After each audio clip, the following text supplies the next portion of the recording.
Welcome back to 5410 Africa, the channel that helps you travel Africa. I'm Nick from Namibia, and in this video I'm showing you the Kubu Islands and the Ntwetwe Pan.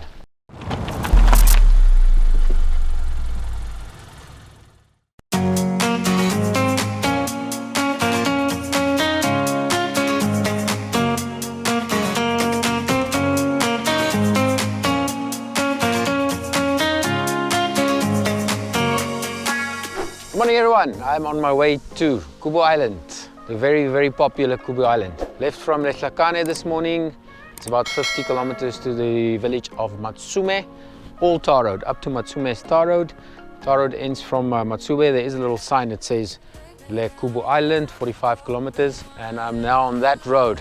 Just started getting sandy, so I stopped, deflated, and the plan is Kubu Island tonight, tomorrow cross Ntwetwe Pan to Gweta Island, sleep there tomorrow night, and then make my way south, directly south, through the Gabasadi Island, Gate, back to Mopipi, again across Ntwetwe Pan, if I can find that road and the pan is accessible. Let's go!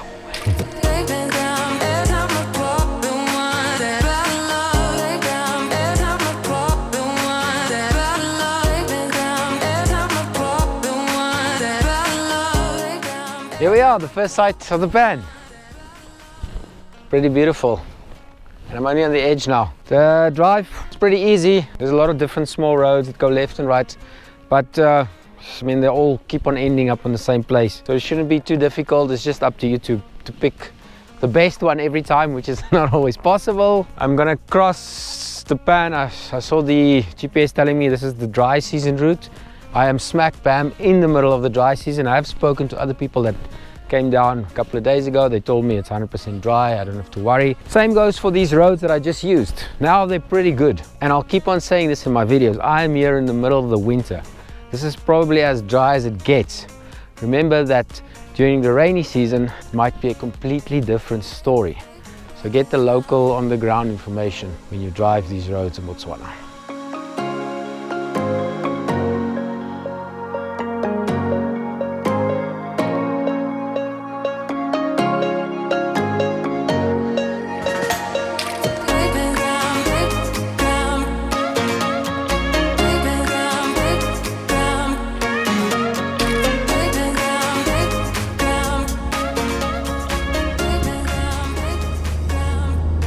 One of the campsites at Kubu Island. There's a toilet. Don't worry, there's a toilet somewhere. That's all the facilities you'll get. I'm actually parked on the one next door because there's a big baobab, a bit of shade. But what I am going to do tonight, and that's the reason there's nothing on my canopy, is put the mattress on top and then sleep under the stars.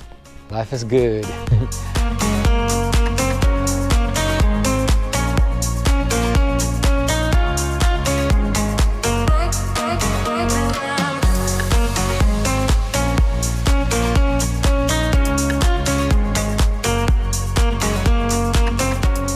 Just drove around the corner just to have a look, and it seems like that side's really beautiful, a really pretty size. So I'm going to take a hike. It's 1 o'clock now, it's a bit too hot, maybe 3 or 4 o'clock. Take a hike across and see what the island's all about. Welcome to Kubu.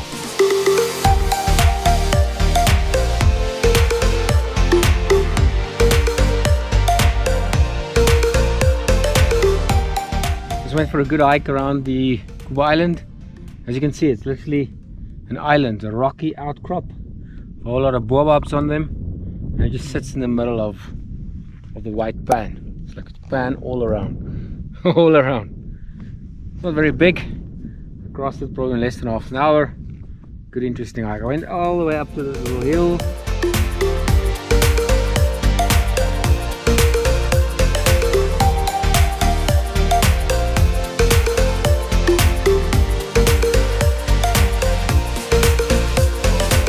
I did not book for Kubu Island. Usually it's extremely busy and you have to book way in advance, but because it's COVID, I just rocked up today.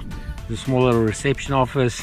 it looks terrible, but who cares, you know. All I need is my booking. Paid them and they told me I can choose any one of the 13 sites. There's absolutely no one here. Just a bit later on, another car arrived. I think they're probably camping on the other side, and there's some day visitors. But that's it. Kubu Island.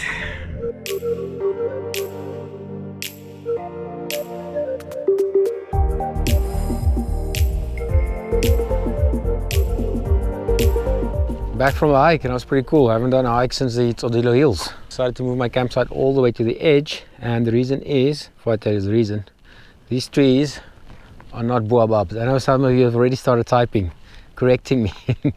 Apologies, they're not baobabs. They look like baobabs, but I saw that their fruit are different, so I asked the guy that works here. He told me it's actually African chestnut trees. African chestnut trees. Awesome. The reason I moved is because the sun is going to sit right there, and I'm planning to make my bed right here. Big, fat, comfy bed right here in the canopy, and then I can enjoy all of that. Awesome! See what I meant? Enjoy.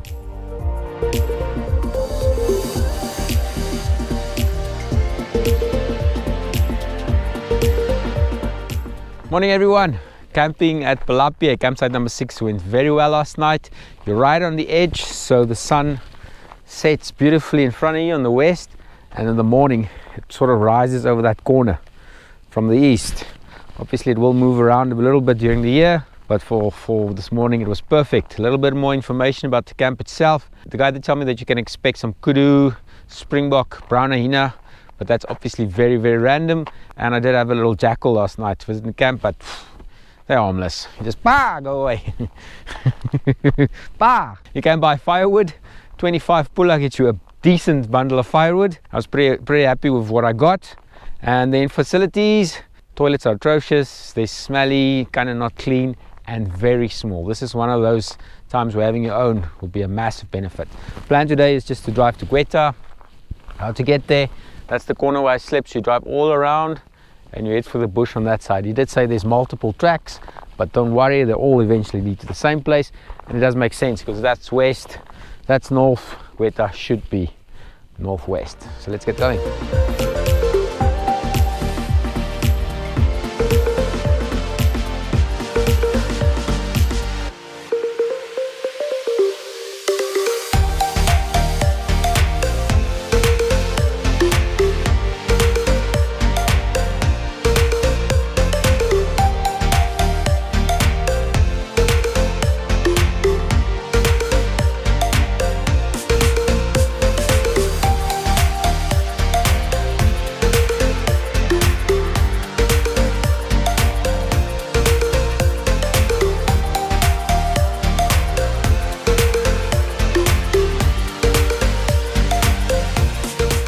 Deciding to drive from Kubu to Gweta via the Ntwetwe Pan was definitely the right decision. Remember, it's winter now, it's dry, it's very dry.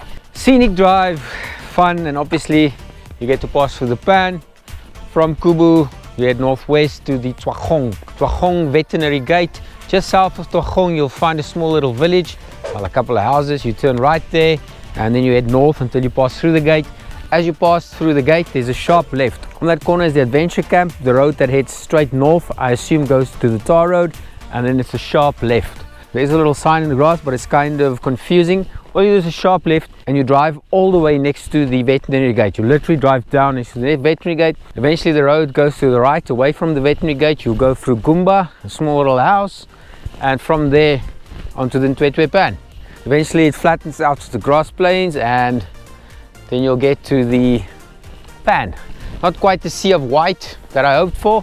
I mean, you can still see grass on the edges, but hopefully it gets better as we travel on northwards, or obviously tomorrow when we head south from Gweta to Mpita.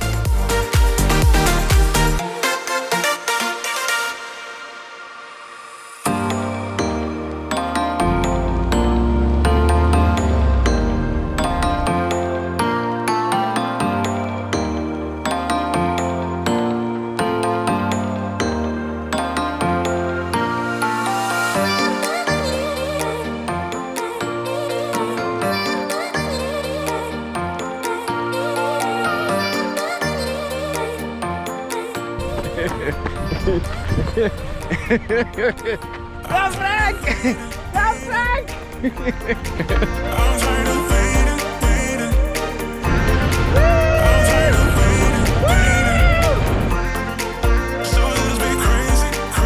Very fortunate that since I left the tar road coming from Letlhakane yesterday, haven't had to use 4x4. I mean, the pan is dead dry. I guess this is probably as dry as it gets. However, you can see that other people has not been this fortunate. So yeah, just be careful. This is not always the case, but it's stunningly beautiful. I just love it. This is one of the must-do, top of the to-do list things when you come to Botswana. It's crossing either one of the pans.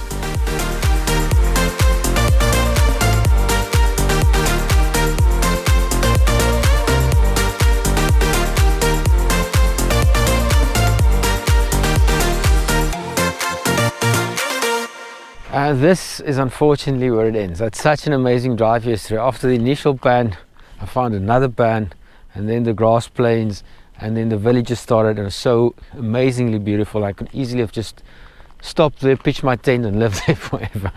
So I spent the night in Gweta Lodge, and the plan was for me to come this morning and fill up. There's a service station just down the road, and then drive down to the Kubu Island, cross the pan on the other side, and go straight down to Mopipi and Letlhakane. Unfortunately, around 7:30 this morning, the electricity went off. It's still off. It's 11:30 now, and I can't get petrol. I don't have enough to go all the way, or I might have just enough to go all the way. But if I run into any sort of trouble, or if I have to turn around and come back, I might not have enough. Unfortunately, these are those situations where you have to evaluate the risk, assess the risk, and then decide if it's worth it or not. And unfortunately, it's not worth it. And it's sad because this is literally my last day in Botswana. Tomorrow I'm driving back to Gaborone, crossing the border and going back to Cape Town. So yeah, this is a sad, sad ending to this trip, but very big lesson to learn. Fill up whenever you can. If I filled up yesterday afternoon when I arrived, I would not have had this problem this morning, but obviously I could not foresee this happening. That's it. Hope you at least enjoyed the Kubu Island, the drive over Ntwetwe Pan. At least now you also know how to do it if you're coming this side. So, thank you for watching. Please consider subscribing if you haven't yet. I'll put all our information in the description below, as I always do. So please go and check that out. From Gweta, north of Ntwetwe Pan. As always, I'm Nick from Namibia, and you'll be watching 5410.